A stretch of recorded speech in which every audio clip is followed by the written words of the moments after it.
Hi, we're the Martin family and we are making a YouTube channel on our adventures channel Making the bus. of turning this bus into a home for us. Bussing. Yeah, what's your name? Yeah. Yeah, this is Shifra. And who are you? Jahaziel. Jahaziel. And who are you? Cyrus. And I'm Amanda. And I'm James. And we hope you enjoy this channel.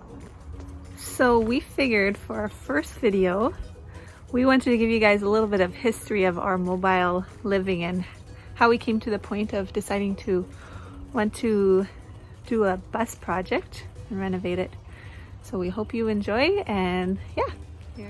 At the end of this video, I have a word of encouragement for someone who's watching this, and yeah, I hope that you'll be able to be encouraged by it. I feel like it's pretty specific for someone, so hold on to the end if you need an encouragement. When I was little, my dream home was always a house on wheels. I never dreamed about having a big place, or because I really like moving around, which is kind of weird. Yeah, I've always kind of just dreamed about living in a RV or something and traveling all over the place with my family. It never was a reality until I met my adventurous husband. Well, we like saving money, and we like to live off the grid. So we built a travel trailer. So we pretty much found like $100 travel trailer that was just like a piece of junk. We just tore off the top part and just had the base, and then James just went into his creativity mode, and he really wanted to build one that was strong but also really well insulated that we could stay in it in the winter. So it pretty much was like a cooler. The sides are all like foam covered in fiberglass. So this one was 13 feet long. We didn't have a bathroom, which made, well, life interesting at times, but our first place we parked was, my sister had just gotten a big piece of land and no one was living there, and my husband was kind of working, trying to help build stuff there. So we parked our trailer up a little piece of land, and we made an outhouse like, I forget how many feet away so the bears wouldn't come nearby. And it was actually a pretty neat outhouse. It's called Open Air Concept. We had no walls because we didn't think anyone would ever come by or see us. So yeah, it was interesting living there. Like, I realized that sometimes you think that no one will ever walk by when you're going to the washroom. Not always true. People can just go walk around someone's property.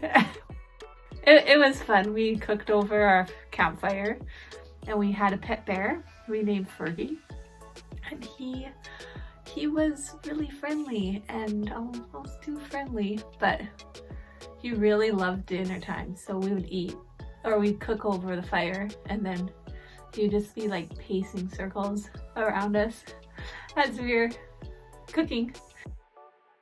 We lived, I forget, I think it was like 6 months in that, but I got pregnant.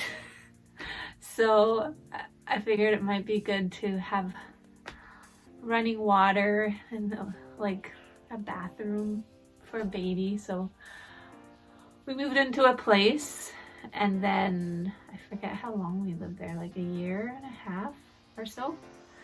And then again, we got the itch to save some money. Some of our friends let us park it there, and I got pregnant again. I don't know what's with trailers. I guess it's nice and close. Anyways, so we lived there for like 6 or 7 months again in the summer and spring and fall, or yeah. So we had a 1.5-year-old in a 13-foot travel trailer, which it worked because we're always outside, but it was starting to get squishier, and we did have, okay, get this, we had an outhouse with a flushing toilet. Yeah, and someone even graced us with a chandelier to put inside of it, which I would step into the outhouse and knock my head on the chandelier and almost fall out of the outhouse. But it was funny. But someone had a septic line, so we put an outhouse right over top of it. And this one had doors. Thank goodness. I learned my lesson, especially after having a big bear head pop out of the trees right beside me while I'm going to the washroom. I figure I don't want to see what's out there. It's a little better when you can't see. Ignorance is bliss, right? So we moved into a place again because, again, running water is kind of essential, I think. Well, maybe not, but having a newborn in a 13-foot travel trailer didn't really seem very reasonable to us at that point. So we moved into a place, and then I think we lived there for a couple years, and then we decided to move to Thailand, and again wanted to save money for a bit. So we moved out of our place and again moved into another one of our friends' yard. We have awesome friends. And we had 2 kids in a 13-foot travel trailer. I think people wonder, we did shower. There's a swimming pool, like an outdoor swimming pool in town, which that's why we also needed to be in a place in the winter. But this time, like, having 2 kids was extremely squishy. I think our floor space was like not very wide. So the boys would be playing on their bed, and we would always be outside, but on the rainy, nasty days, it was always interesting to keep 2 little guys entertained. So we were there, I can't even remember how long.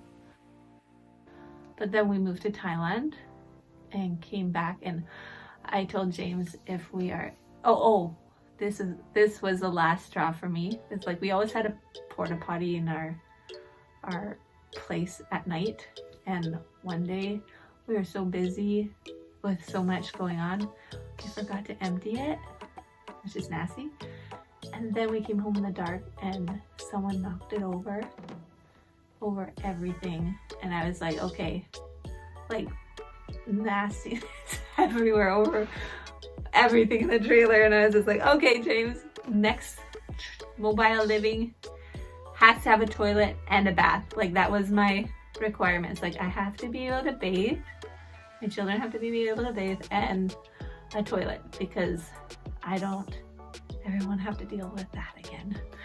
So we came back from Thailand and we upgraded, it felt huge, to a 26-foot travel trailer, and we moved into that with our kids. And was I pregnant in that one? I did! Yes, I did. I was. Maybe for some of you who want to have kids. We lived in that one for a while, but that one wasn't like built like James's. My twin sister lived in travel trailer for like a year, and she lived in like -30, and I'd go into the trailer and I'd almost have to leave because it was like 30 degrees in there. It was just so warm. It was just so well, it was like so well insulated. So we lived in that travel trailer, and it was a pretty good setup for the most part. But my husband didn't want to shower because he had this constant fear of falling through the floor because the whole bathroom floor was rotting. And like, it started snowing at the end of our time, and we were going through a propane tank every 2 days, which was crazy, and it's not built for the snow. We've always talked, like, what if we built something bigger that would, like, that could handle any temperature and be more like long-term, like that we could live in for a longer time, so we don't always have to be like, I don't have a toilet, I don't have a bathtub, I'm gonna fall through the floor, or I'm freezing to death, you know, stuff like that. We kind of have talked about a school bus, making it into it. My oldest sister and her husband lived in it, so they're kind of inspiration to us. My husband is way too tall, so we've had to like lift the roof up and everything. This journey it's all coming up to the point where we bought a school bus, and now we are gonna show you the process of building it into a home, and also hopefully take you on some adventures that we go on too. And because we really like adventures, and yeah.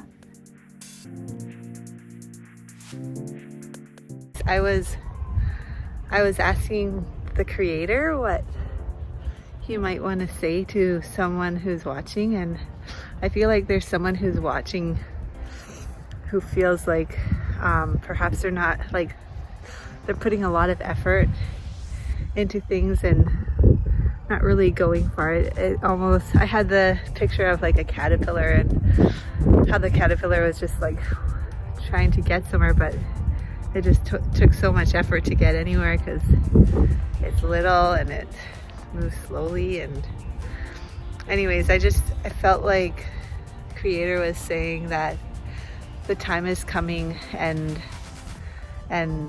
that some of you have been in a season of like feeling like a cocoon, and like feeling like you're not going anywhere, feeling like you're stuck, and like everything's changing. And I heard that inside a cocoon, like the whole inside becomes like goo, like it totally changes form.